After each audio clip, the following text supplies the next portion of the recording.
일본 어린이와 청소년들이 독도와 위안부에 대한 왜곡된 역사를 교육받게 됐습니다. 일본 문부성이 오늘 역사 왜곡 교과서들을 검정 승인했기 때문입니다. 일본대 우익교과서 저지운동을 해온 역사학자들은 이제는 일부 교과서가 아닌 일본의 우경화와 싸우게 됐다고 말합니다. 아시아평화역사교육연대는 오늘 일본의 교과서 역사 왜곡에 국제적으로 대응하겠다고 밝혔는데요. 김현주 PD가 현장을 다녀왔습니다. 일본의 사회과 교과목을 중심으로 저희 시민단체 입장을 발표하는 2014년 1월에 문부과학성에서 아주 중요한 기준을 제시했는데 검정 기준을 변경을 했습니다. 그 검정 기준이 이번 교과서 이 수준 검정에서 절대적인 영향을 미쳤는데요. 그 당시에 발표되었던 검정 그 기준이 이건데요. 그 검정 기준에 의하면 뭐를 이야기하고 있느냐 하면 이 정부 그러니까 역사적 어떤 사실을 기술할 때 가기 결정을 통해서 제시된 정부의 통일된 입장이 있거나 그리고 최고재판소의 결의 이런 것들이 있는 경우에는 반드시 그 견해를 담고 있게끔 되어 있습니다.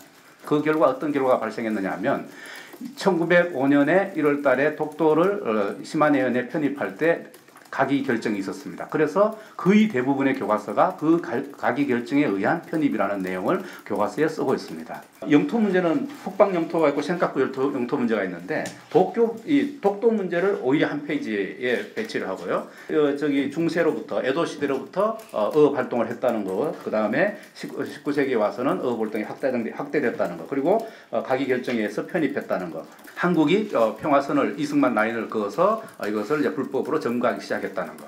그 다음에 국제 샌프란시스코 조약 이런 게 들어가 있고요. 그 다음에 아무튼 쓸 수 있는 건 다 들어가 있습니다. 심지어 뭐까지 들어가 있느냐 하면 경찰력에 의해서 이제 불법 점거됐다라는 거. 그 다음에 시마네현, 그러니까 한일 조약에서 해결이 안 됐고 2005년에는 다케시마의 날까지 제정했다라는 내용까지 담고 있습니다. 일본은 평화적으로 이 문제를 국제사법재판소나 이런 제3의 기구를 통해서 해결하려는 노력을 하고 있는데 한국 정부가 그것을 받아주지 않고 있다. 이런 이야기를 쓰고 있습니다. 영토 부분은 간단히 이제 핵심을 좀 말씀을 드리면 독도를 일본 영토로 기술했던 교과서는 작년에 지리는 4개다, 공민은 4개다, 7개에서 7개다. 그다음에 역사는 7개 중에 3개였습니다. 그런데 이번에는 모든 교과서에 100%로 이제 늘었다는 것이고요. 역사가 4개가 안 썼다가 다 쓰게 된 거죠.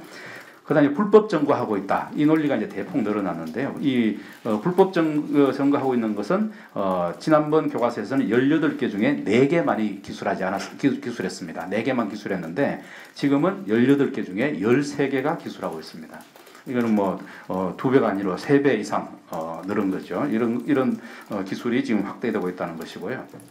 강제동원이라는 용어 자체를 사용한 교과서가 없어졌습니다. 아예 강제동원이라는 말이 없어졌고요. 위안부는 아까 말씀드린 대로 다 삭제가 되고 마나비샤 교과서에서만 내용적으로 그것이 실려 있다라는 것을 다시 말씀드리겠습니다. 나름대로 마나비샤는 위안부 문제와 관련해서 대단히 중요한 고민을 했다라는 것이고 위안부 기술에 대해서 이번에 새로 진입한 마나비샤에서 위안부를 명시해서 기재를 했습니다. 근데 검정 과정에서 위안부라는 용어를 삭제 명령을 받고 삭제할 수밖에 없는 그런 어떤 사태가 발생했습니다. 그러니까 출판사가 분명히 썼음에도 불구하고 그것을 검정 지도를 통해서 지워버렸다는 것이죠.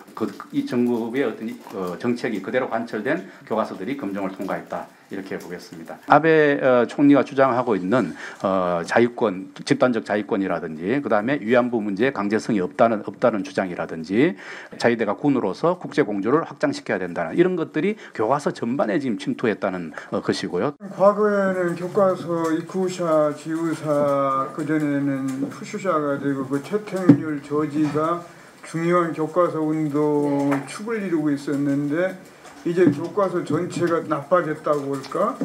비슷해졌기 때문에 채택률 저지 싸움이 갖는 의미가 상당히 축소됐다는 것이 굉장히 큰 문제점 같아요. 네. 다시 말해서 일본의 우경화 전체와 싸워야 되는 앞으로 교과서 대응이라는 게 나쁜 교과서 하나를 어떻게 좀 채택을 하지 못하고 이런 수준이 아니고 어떻게 보면 그 윗선에 있는 검정 기준, 아까 이렇게 강요하는 거 있잖아요. 그렇게 해야지만 통과하게 만드니까 그런 것들의 개정의 문제부터.